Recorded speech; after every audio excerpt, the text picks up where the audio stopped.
కృష్ణవంశీ సినిమాలో wild action బాగా గుర్తుండిపోద్ది జనరల్గా అందరికి. అంటే కొన్ని పాత్రలు ఐకానిక్ పాత్రలు జనరల్గా. కానీ కొన్ని సినిమాల్లో ఓవర్ యాక్షన్గా ఆ వైల్డ్ యాక్షన్ కన్వర్ట్ అవుతుంది. మీకు ఉదాహరణలు 3 చెప్తాను సార్. 3. నక్షత్రం సినిమాలో ప్రజ్ఞా జైస్వాల్ అతిగా ఎమోషనల్ అయ్యి బాస్టర్డ్ అనే పదాన్ని చాలా స్పష్టంగా వాడడం. అంటే ఆమె తిట్టాలి వస్తుంది, కానీ ఆమె కంటిన్యూస్గా అదే పదాన్ని వాడడం చూసి జనాలకి ఎబ్బెట్టిగా అనిపించింది. First point. రెండో పాయింట్, హీరో తల్లి పాత్ర చేసిన తులసి గారు క్లైమాక్స్లో ఎమోషనల్గా అయ్యి పాట పాడుతూ చేసిన అతి అనిపించే యాక్టింగ్. నక్షత్రం క్లైమాక్స్లో సందీప్ కిషన్ తల్లి పాత్ర చేసిన ఆవిడ ఒక చిన్న సాంగ్ లాగా కన్వర్ట్ అవుతుంది. ఏంటిది ఏమైంది కృష్ణవంశీకి అన్నాడు నా పక్కన కూర్చున్నాడు. నేను కాకినాడ చాణక్య చంద్రగుప్తలో సినిమా చూస్తుంటా. కామన్ సెన్స్ చాలా ఎక్కువ ఉంటుంది కదా, ఏంటిది ఇప్పుడు పాట పాడుతుంది ఇక్కడ అన్నాడు. వాడి ఇరిటేషన్ నాకు నిజంగానే అనిపించింది. ఏంటి ఇలా డైరెక్ట్గా ఇటు బయటికి చెప్పి నేను చెప్పలేదని. ఇంకోటి, సముద్రంలో ప్రకాష్ రాజ్ గారు చేసి అతి భక్తితో కూడిన నటన అంత చేయక్కర్లేదు, కొంచెం తగ్గించవచ్చు అనే context. And finally మొరారిలో Mahesh Babu గారి పాత్ర టూ హైపర్. ఇంకా హైపర్ అరికాల నుంచి తల దాకా వచ్చింది. హైపర్ అంత యాక్టివ్ గా ఇప్పటి వరకు మొరారి తర్వాత చేయలేదు. నానిలో చేశారు, నేను కాదు ఎస్జస్వీర సినిమా 5 ఏళ్ళ పిల్లలుగా నటించాలి కాబట్టి చేశారు. బట్ మొరారి అంత హైపర్ కాదు. అంత అవసరమా సార్? కొంచెం నటనలో క్వాలిటీ మేనేజ్మెంట్ అనేది అక్కడ ఎందుకు లేదు అనేది నా ప్రశ్న కదా. ఇప్పుడు దీనికి 2 రకాలుగా సమాధానం చెప్పచ్చు. ఇప్పుడు ఇది అడగటానికి దీన్ని అడగటానికి నీ అర్హత ఏంటి? ఫస్ట్ ఏమీ లేదు సార్ కదా, అంటే ఎవడో రోడ్డు మీద వెళ్తూ రాయేసేయటం ఒక దాని మీద కాదు. నువ్వు అంటున్నావు, నేను ఇప్పుడు నువ్వు ఒక అభిప్రాయం నా మీద ఎక్స్ప్రెస్ చేసావు కదా, నేను ఒక అభిప్రాయం నీ మీద ఎక్స్ప్రెస్ చేసావు. రాయేసో మెంటాలిటీ ఫస్ట్. తర్వాత 1 by 1 రా చెప్తాను నీకు. నక్షత్రంలో ఎప్పుడంది బాస్తాడని, ఎప్పుడంది బాస్తాడని, ఎప్పుడంది అదే అంట, ఎప్పుడంది అటు చూపించాడు. తనీష్ అనే క్యారెక్టరు ప్రజ్ఞా జైస్వాల్ అలెగ్జాండర్ని ఎలా చంపేశాను అని చూపించాడు కదా. చూపించిన తర్వాత వాడితోటి కలకాలం సుఖంగా బతుకు ఆయుష్వన అంటదా అంద కదా, కడుపు మండిపోతుంది కదా. పైగా తీసుకొచ్చి కట్టేసాడు. అప్పుడు ఏమంటది? ఇప్పుడు ఏం చేయలేదు, చేయటానికి ఫిజికల్గా కట్టేసి ఉంది. అప్పుడు ఏముండాలి? ప్లస్ బాధ, చచ్చిపోయాడు, చంపేశారు, పరమ కిరాతకంగా చంపేశారు. అప్పుడు ఏమనగలదు? నువ్వు చెప్పు, ఏమనగలదన్న అంటే వటపత్ర ఛాయ అంటారు. అది కాదు సార్, నా ఉద్దేశం ఏంటంటే అక్కడ ఆవిడ అలా అనకూడదని కాదు, అలా అనొచ్చు అని కూడా. ఏంటిది ఇంతలా తిడుతుంది?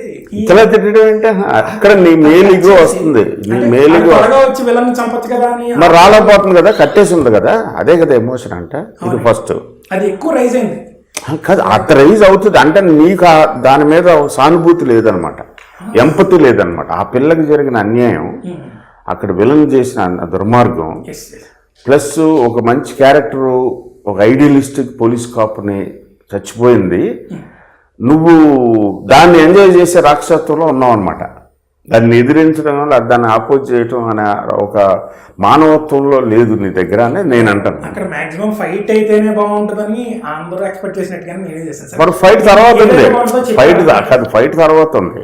నువ్వేంటంటే ఈలోగా స్టాంప్ వేస్తున్నావు, అది ఇది ఫస్ట్ డే. సో దాన్ని నువ్వు ఒప్పుకుంటావు, తప్పు మూసుకుని ఒప్పుకుంటా. నెక్స్ట్ది వాళ్ళ మదర్ క్యారెక్టర్ హీరో తల్లి పాత్రగా చేసిన తులసి గారు క్లైమాక్స్ లో. తులసి గారు ఫస్ట్ నుంచి కూడా ఒక రకమైన ఒక ఇన్నోసెంట్ క్యారెక్టర్ ఆ సినిమాలో. అవునండి, ఓకే, ఇన్నోసెంట్ క్యారెక్టర్. అందుకనే మా ప్రతి చోట అయ్యో ఇదేంటి అదేంటి అని అంటూ ఉంటది. మీ సినిమాలో చాలా కామన్ గా చాలా క్యారెక్టర్స్ చేస్తారు కదా. అలాంటి ఇన్నోసెంట్ పీపుల్ నాకు ఇష్టపడతాను నేను. ఓకే, వాళ్ళకి ఏమీ లేకుండా ఉండేది. సో అలాంటి ఒక క్యారెక్టర్, ఆ క్యారెక్టర్ ఏదో ఇంటి దగ్గర చిన్న చిన్న పనులు చేసుకుంటూ కొడుకుని చేసి ఇన్స్పెక్టర్ అవ్వాలనుకుంటా. ఎవడో ఒకటి వెళ్ళని వచ్చి ఆవిడని ఎత్తుకొచ్చాడు ఇంటికి. సో దాని సీరియస్నెస్ ఆవిడ తెలియట్లేదు. ఇప్పుడు కొడుకు వచ్చేటప్పటికి నా కొడుకు వచ్చేటప్పుడు నన్ను సేవ్ చేస్తాడు అన్న దాంట్లోంచి వచ్చింది. అది ఒక హ్యాపీనెస్ నుంచి వచ్చిన ఇది అని. ఆవిడ అమాయకత్వం, ఆవిడ తాలూకు ఒక స్వచ్ఛత, అని నేను ఫీల్ అయ్యాను. ఓకే ఇప్పుడు ఫైనల్గా ఇప్పుడు మీరు అది తప్పు అన్నారు కాబట్టి అది ఓకే కాదు, అది ఓకే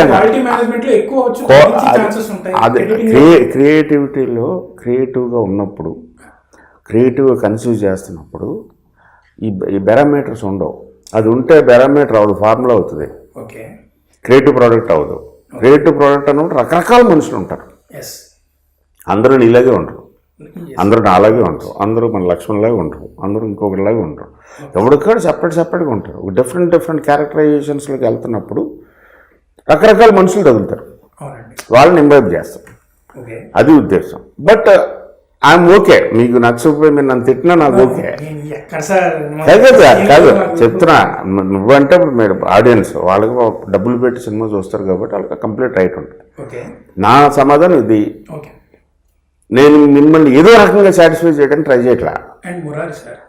మురారిలో హైపర్ అంటే అక్కడ ఇంట్లో 3 అన్నదమ్ములు, తండ్రి, వదినలు, 3 వదినలు, వీళ్ళందరిలోనూ ఉన్న ఒక చిన్నపిల్లడు అతను.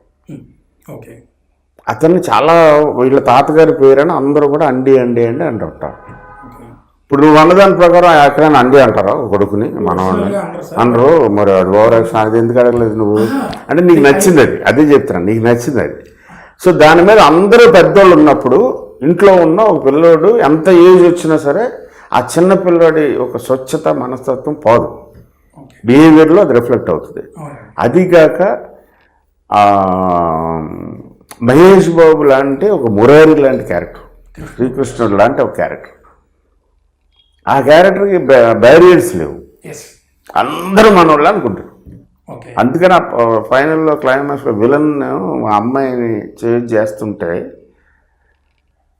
అక్కడ చూసి కోపం వచ్చి మళ్ళీ వెంటనే నవ్వుతాడు. ఎందుకంటే ఆడు కజినాడు, ఆడు పొడి చేసిన తర్వాత ఆడు పొడి చేస్తే కూడా ఎంత పని చేసేవారు ఆ బుల్లిగా అంటాడు.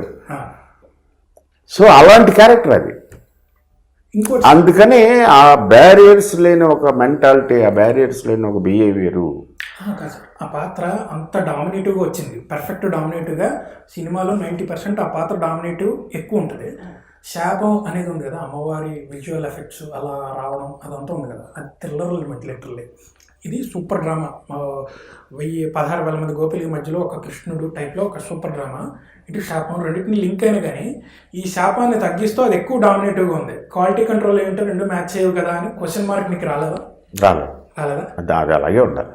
ఓకే, అదే అందుకని అది అలాగే ఉండాలి. ఈవెన్ కన్నడ రీమేక్ లో ఉంటుంది, ఇంకొక 50-60 ఏళ్ళు కూడా ఉంటుంది ఆ సినిమా. ఈవెన్ కన్నడ రీమేక్ లో కూడా కన్నడ రీమేక్ చేశారు. కన్నడ మురారి గౌరీ ముంజల్ హీరోయిన్, అది మార్చలేదు అది. ఎస్, బట్ ఐరనీ ఏంటంటే థ్రిల్లర్ ఇష్టపడే నేను ఇది ఎక్కువ ఉంటే బాగుంటుంది కదా అని నేను ఆశపడ్డాను.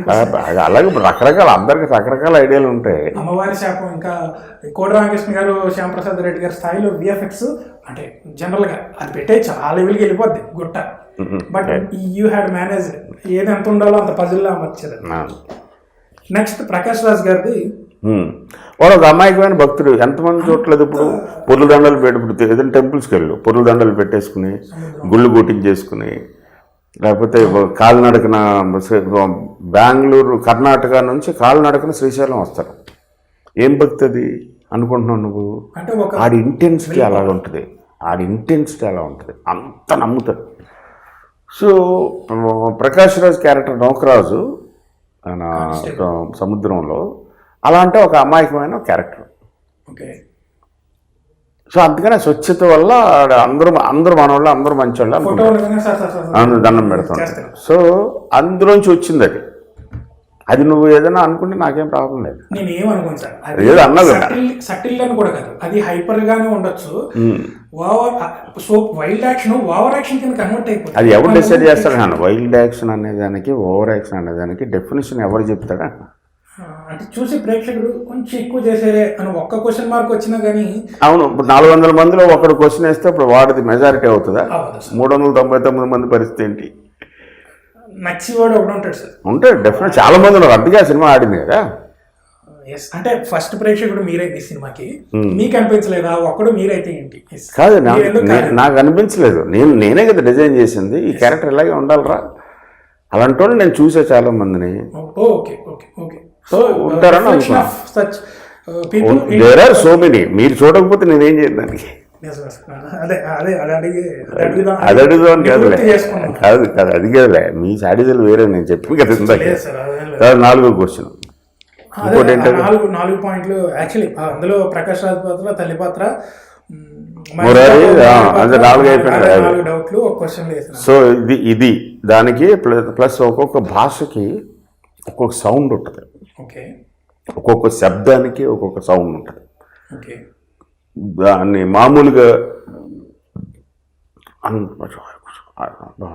ఇలా మాడుకుంటారు, అలా మాడేవాళ్ళు కూడా ఉంటారు, నాన్న వాళ్ళు ఉంటారు గట్టిగా ఉంటారు.